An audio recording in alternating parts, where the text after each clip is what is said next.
Hello and welcome to another episode from the Real Talk and Revenue podcast. We have myself, Francesca, the accountant, and we have Jordan, the therapist, and we bring real powerful conversations around building revenue, building confidence, how the mindset works, all different discussions around to help others in business and in their personal life. So listen in, tune in, let us know what you think, ask questions along the way and we'll be sure to answer them. Enjoy. January 2026. I know, Happy New Year. Happy New Year. So I thought we could talk about reflections. Yeah. It sounds so cringe though, doesn't it? But it's good to reflect, and I know a lot of people don't do that because it's uncomfortable to reflect. You know why people don't do it, I think, as well, is because I know people that don't like to look into their past. Yeah. One, it's probably a bit painful. Yeah. And two, they look at it as failures. Yeah. And they'll just focus on all the, well, I did that and I did that. But I also think to elevate, you have to look at the old bad stuff. It's funny you should say that, because last night, completely coincidentally, I ended up in Facebook looking at my old pictures. Oh, I do that sometimes. I was looking because my MacBook deleted a load of my pictures pre-2015 because I didn't move them over. So I was looking in Facebook to see what I'd got saved in albums from years ago when you used to put a full album on Facebook. Oh my god. And I was looking back and I was like, oh my god, I don't know, just the difference. But what was the album called?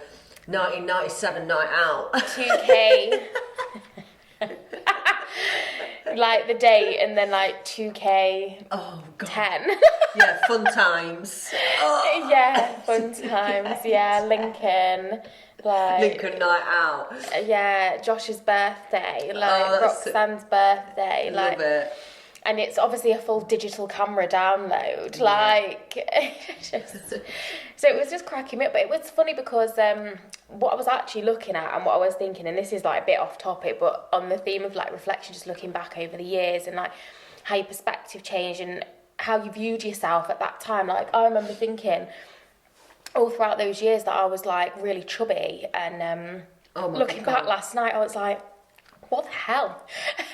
It wasn't at all. Of course not. No, really slim. And obviously, there's a different reference point when you sit as a mum and you're a bit older and whatnot. Yeah. And I'm not as active as maybe I used to be at that time, but it just made me laugh. And it wasn't I was tearing myself down now or anything, but I was just it's such a shame how you view yourself in those early years. God, and what the influences were and stuff like that. But and also how as some of the albums then I was back at college, had no idea where I would end up now. Yeah. Your plans were different. Some friends were different. Boyfriends or period of not having one, then being with someone different. It was weird. Yeah. It's strange to reflect over such a big period of time at times. How did it feel? Okay, I was just oh wow. And then just then you run through different memories of that time of your life, don't you, where you were living, who was around and stuff like that. Yeah. And some of it I thought that was really fun. It was a funny time, very carefree, although it doesn't feel like it at the time. Not having too much responsibility, although again it doesn't feel like it at the time. You've got a job and you're studying, you're oh my god, so much on. Yeah, you think that's stressful, don't you? Yeah, and it's just funny. So interesting. Reflecting is very. I think I've told you this on the podcast before, but sometimes if I'm with a friend, or mostly with Steve actually, I'll have a chat and then I'll talk about my past. Yes, I've told you this, which is a very healthy habit actually. You're integrating it's past memories that probably are integrated, but you're still processing some of it as you're just talking about and relating it to today and the here and now. Yeah. And what I do is say, when I was in that toxic relationship, this is what happened and this is what I'm doing now. Yeah. And I remember him saying, and I might have said this before, he was why you talk about your past, whereas he won't. Yes, yeah. And I'm like, he'll do it better now. Yeah, he'll do it better now, because I think you can research and learn why talking about your past is a good thing. Yeah. And why it's good is because I don't know why, but it does actually pivot me forward, as in I'm on the right track. It's a reminder. And also it reduces shame. Like, people that don't talk about things because of like embarrassment, or like, oh yeah, like, I don't want people to remember that, it was awful, how embarrassing, or whatever. Yeah. That's shame. And like, shame is such a negative emotion, such a bad feeling. energy. And you know, like, shame, if you feel like you've got something that people can't know about because else they'll think this and that, it's like fear inducing, and it's just not a good place to be coming from. Whereas if you can, like, you get it nowadays, like people online, you do it as well, like you speak about a lot and you share a lot, but that means if anybody talks about things, it's like, yeah, I've spoken about that. It doesn't matter. It's not like, oh no, like people are talking about this and how embarrassing, and nobody's going to like me, or like my reputation's going to be, do you know what I mean? Yeah, I do like, know what you mean. You can build something actually that objectively it really doesn't matter into something that's like this big secret, or something to be like ashamed about, you know, like, and it can be things that are so trivial, and some people have bigger things that are bigger wounds, let's say, that, you know, actually is a bit vulnerable to talk about, you know, like trauma histories and stuff like that. But we've spoken about vulnerable things, to be fair, you know. Oh God, really dark and deep. And, because I remember but some people feel really ashamed by those things. Do you know what I mean? But they haven't. Right, I'll be honest. So a good reflection is friendships. So I did a post or a video literally the other day, and it did take off, as in like I had people saying, yeah, I agree with you, friends should be there. It's taken me a long time to find friends that I can be really, truly honest. Your line of career is obviously a bonus, but doesn't mean I'm your friend because, oh, she's a therapist, I best be her friend. No. It's that, exactly. It's like, I'm not a therapist and you getting the same back from me. So what I'm saying is, it's finding the people that really make you feel that you can be vulnerable, raw. Absolutely. I even and not judged, and like, not or judged. at least not in a negative way, because we'll call each other out, but we're not judging one another. No, not judging. There's not many that can do that. We're just being honest, and that's what you need, like someone that you can just tell about everything, and sometimes say as well, like, I don't want advice. Like, do you know what I mean? Like, just listen, I just need a rant, like, but I don't want advice. It's really hard for you. But it's so hard for me. And also, what's interesting, if you said those words to me, you'd be like, I acknowledge it, but I'd have to do it. If you didn't, I'm off. Solution. That's so true, isn't it? I need to be... But you are a fixer, and I think, like, and that's not a bad thing. Like, and I think as well, like, I can listen, but then I do like to offer some... Like, so sometimes I'll say to people, like, can I make a suggestion, or like, do you want to hear? So do you do that in your therapy sessions then? Sometimes. That's good, actually. I would say, like, therapy naturally, the type of therapy that I do naturally lends itself to, like, solutions anyway. I'd rather that than someone sat there going, And a lot of people do, and you get a lot of people that come out of, like, counselling modalities, which is, like, just sort of acknowledging, talking, that find it a breath of fresh air to have, like, more of like a cognitive behavioural approach, or just a therapist that has a different style that will give feedback, validate, call out, challenge, etc. And that's why most of my clients come back to me, because they appreciate being challenged, and there are lots of other therapists that would have that approach as well. And like sort of counselling modalities more so, or specific types of therapy more so.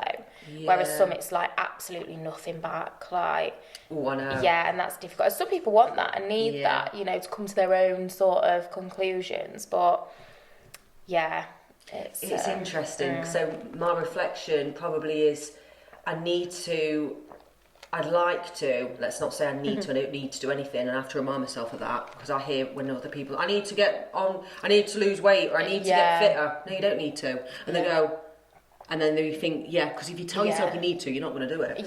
Or it's not as easy. So my reflection is, be around the friendships that feel like I can be my true self. 100% alignment, that give you energy rather than drain it.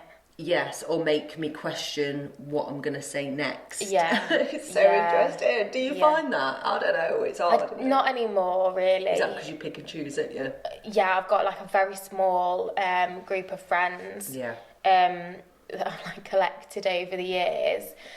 One from maybe like each season of my life that has stuck, kind of thing.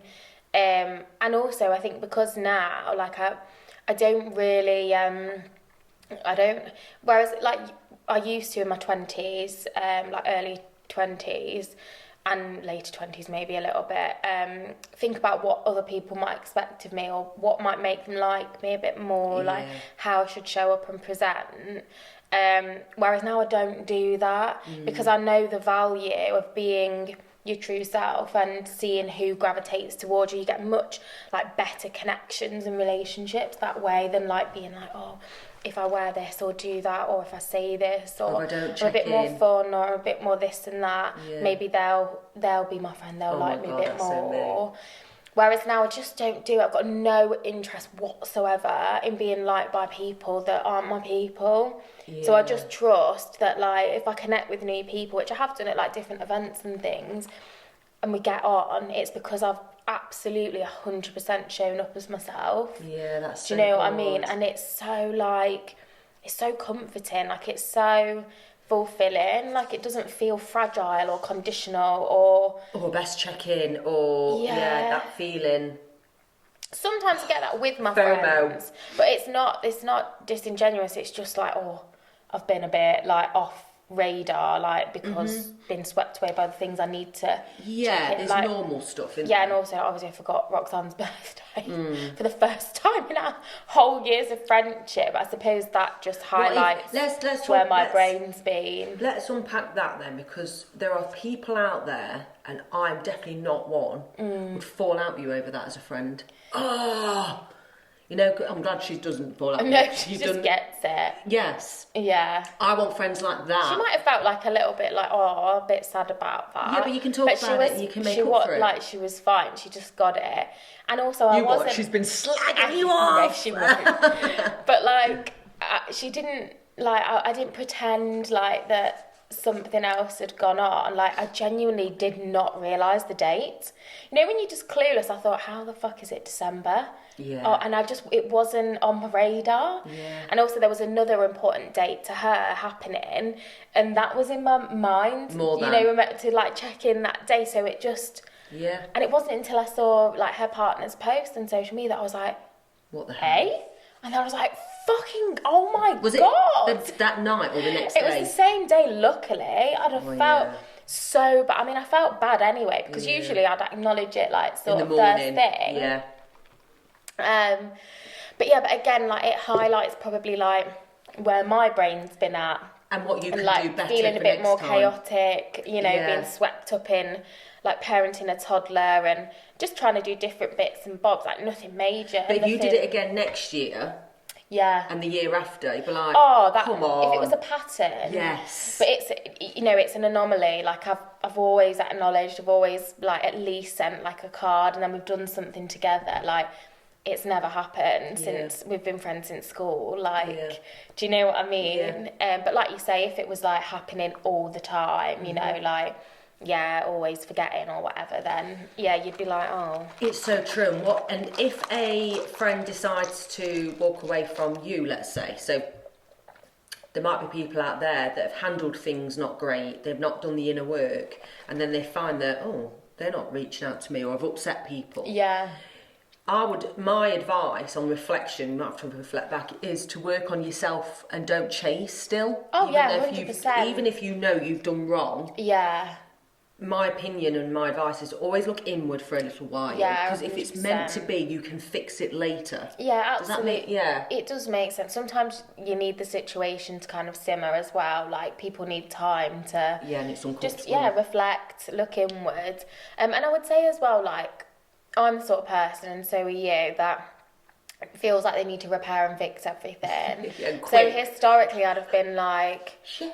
Oh, I need to like apologise to this person, acknowledge like, oh, I know the friendship kind of isn't what it was, like I hope you're okay, etc. But you don't need to do that. You don't need closure on everything. You don't need to tie everything up neatly and nicely, and you know, be okay with everyone. Like, it's okay to just let things drift and park them there. And people cling on to familiarity. They do. And do you know what? I was in another interesting situation the other night. I went to the Lincoln Illumination. Oh, yeah. And I bumped into, like, a girl that was part of my friendship group at school, like, and never fell out with her, like, or anything, but you drift away from groups, don't you? And I was aware, for some reason, and I don't even know why, that after, and this was after school and when I went into college and stuff, that they just didn't like me anymore. Like, I hadn't done anything that I was aware of, like, to rupture the friendship, but they just didn't like me. Can I ask, what made you say they didn't like you? Did they say that? Because it would have been a vibe that you were getting. I'll tell you what happened. So, it's so funny. And I hope none of these people listen to the podcast, but it's hilarious. But one of the girls that I was closest friends with at the time, I used to go around to her house a lot, friendly-ish with, you know, her parents and family and whatnot. Anyway, my grandparents went away for the weekend and we said we were going to study for our GCSEs. Yeah. I had a party. Jordan! Yeah, and invited all my friends. So you'd have been 15/16. Yeah, 15 I'd have been. Yeah, so later birthday. Invited all my friends around, including that close girl. But anyway, her parents drove past the house to like check everything was like above board and saw that we were having like a little. Like, I think they saw a couple of people arrive and were like, "Oh, there's a party and there's boys there or whatever." Yeah. And then it was from there that then she obviously like they didn't want me around the house and stuff because they thought I was a bad influence. Oh yeah, I remember. And then so like that kind of meant that we couldn't really be friends anymore. So like she distanced herself from me. Whoa. And then the people that were like closer to her like distanced herself. So I hadn't done anything to them. But like, it was the image of some of those people were like, yeah, but I like love to attend it, but obviously whatever. Yeah. And it was just like a silly little party or whatever at school. And so that's the only thing. So I hadn't done anything to anyone. Yeah. I guess I was just kind of labelled as like a bad influence for that reason. Yeah, no, I can relate to that. Apart from that, like, I wasn't a naughty kid or anything. Do you know what I mean? Like, just average behaviours. Some people think that was really bad, but whatever. It's not. So, yeah, I became, like, aware that, like, people saw me in a different way. Yeah. And then, anyway, I left school, and, yeah, there was just this, like, awareness that, like, they were like still friends and this and that. So anyway, I saw one of the girls at this place and I was like, oh, hello, like, you okay? And she was kind of This is like 18 years later. Yeah, 19. years and years. And at first I was like, oh, I think she feels a bit strange about it. You know, when you just can read a reaction. Obviously, I'm very used to doing that. But I thought it's not going to impact how I present myself because, like, I don't have really any feelings about this situation. Like, but could you feel a little bit like awkward? At first, I thought, oh, it's a bit uncomfortable because I was like queuing up to go on like this attraction that she was like, you know, she owned or whatever. But then she like was like, oh yeah, I've not seen you since school, like, and I was like, oh yeah. And anyway, we got on. She was nice enough, and then she came over a bit later and was like chatting to me, like just about food, and then offered to like put my daughter on like one of the rides for free. But it was this interesting but strange interaction because the dynamic had been bizarre. But yes, just like on the subject of like, you know, seasons and having been really good friends with someone, and then it just being bizarre, even like you say years later, it's like, oh, and sometimes it can be strange, you haven't seen anyone, you're like, oh right, oh my god, yeah, oh god, I see people at school, but it's funny.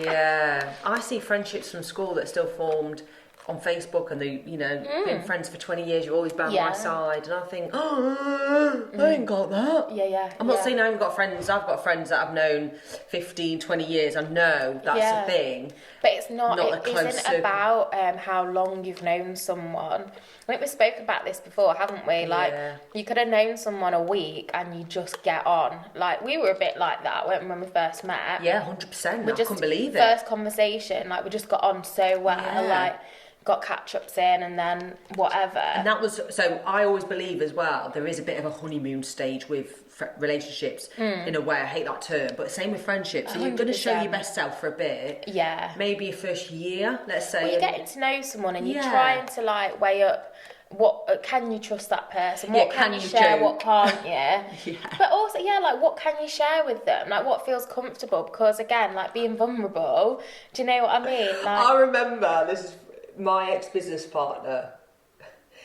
Again, at the beginning, you're all excited and you've got something in common and blah, blah, blah. But if I remember making a joke, what do you mean by that? Yeah. And I'd be like, oh, and I over-expect, and then I thought, oh, you know, it hits you. Yeah, and you're like, oh God, that didn't land. Yeah, then I'll say something else. I thought, oh my God, we're not aligned as much as I thought. Yeah. Because there's always that person that might just sing along. Yeah, and it's when pleasing. like relationship dynamics change as well. We've said before, when you've got like friends in a workplace, and you really get on with that person, you really like them, you go for a coffee together at lunch, you go and grab your lunch together, but it relies on that time and place, and without it, it can't be sustained. Then you leave and you're like, we've got to stay in touch, we'll meet up, we'll go for dinner, and it just doesn't happen because that relied on you seeing each other every day and being put in the same space every day, and you really got on, you liked each other, and then you take the relationship outside of that, and it either doesn't work or it's just not maintainable. Life's busy, and also friendships at work. And then, so I've heard it so many times where you're friends at work, but you're trying to be, if you're a manager or a leader, or, you know, or you're stepping into a new role. And I am a big believer, if they are truly a friend, they'd get you and understand why you're doing what you're doing. But I also believe, as the leader or manager, you can reflect back to them and say, look, I'm really struggling in my new role. I don't want to offend you. However, I've got goals to hit. I've got a business to run. And it's like, I do that even at home with Steve. And it takes a lot of vulnerability. I do it really uncomfortably. And if more people could learn about that, but I feel like it'd be a better place in life. I know it's not as easy as all, but I think if more people looked inward instead of exterior, oh, it's their fault, oh, I'm, you know, no good at this, and then it stops there. It's not that no one's no good at anything. I really believe everyone's got something about them. Absolutely. It's about what's going on, and that's my reflection anyway. Like, I don't know, I want to do more of the friendship side and not feel FOMO with people that I'm not hanging out with anymore. I must be so miserable and boring to them, too business minded, prim and proper, but then up myself. But that's that critical voice and that like internal like negative narrative, whereas there'll be many more people, I'm sure, that look and are like, oh, I wish I could do more of that, or... Well, tell me this then. Do you know what I mean? Share that to somebody like I do. But people don't do that. No, they're like... It's not going to make them be any lesser than me. It's like, once you say something outward to the people that are doing better than you, it can trigger, I think, something subconsciously. 100%. Just like acknowledging, and I think as well, like it's a good energy to step into, to like give praise and acknowledge, like, oh, I'd love to be doing more of that. And you don't know as well, like, what they're going to come back and say. Like, they might offer some help or advice. Always do. Do you know what I mean? So, and the amount of people that reached out after my video to say they felt the same. Yeah, that's it. And I wanted the video to land, not in a, oh, I've got no friends and this is shit in business. And but just like for people that don't feel as connected for whatever reason. And we kind of like bonded a bit over that, didn't we? About like, just like maybe not having a group of friends that go out and do everything together. But it's personality types, and like you say, it's what your values are and what your goals are. And, you know, some people have like the same group of friends from school. They go out, you see them all like on like an annual Christmas thing. You'll see them all at each other's like weddings, and they're all bridesmaids and stuff. And it's like... That's lovely. But I don't worry. Be careful what you wish. And also, like, not everybody, like, not everyone has that. Like, a lot of people don't have that. It's very aesthetic. On Instagram. And I do. I feel jealous sometimes. It is very aesthetic. I can't do it, though. Do you know what I think is, like, more aesthetic? Just, like, authenticity. That is aesthetic. Like, when you just own yourself and what you do. True. And this is, again, like a random little side quest, but you see this in, like, fashion and clothes and how people wear clothes. Like, there's things that are just, like, fashionable and current. And then, you know, you ever had where people, like, come in and you're like, oh, my God, they look so nice. I love what they're wearing. Always. It's not particularly, like, on trend, but they've put an outfit together and it just looks really nice. The way they dress is different, but you like it. And it's often because they're just honouring what they love to wear. Owning it. Do you know what I mean? Yeah, I do. All the time I do It's funny, isn't it? It's so... I love praising what people look like. I love people wearing something different. Doesn't mean I'd wear it myself. Doesn't mean that they just shouldn't get a compliment. And I love doing that. And the only other shame thing that I had when I was in my younger years is everyone else was more prettier than me and everyone else looked better than me. And it's that feeling. I'm definitely not like that now. I think so many women and girls have that as well. Yeah, it's a shame though, isn't it? It's that comparison trap, isn't it? But I'm glad that I can say that out loud, because hopefully it will help others that are feeling like that if they're in the 20s now and you're listening and they feel like they're not good enough, or they're worried about losing friendships. I always say, and Steve said this to me, if I say something in business like, oh, I've lost that client, he'll go, good.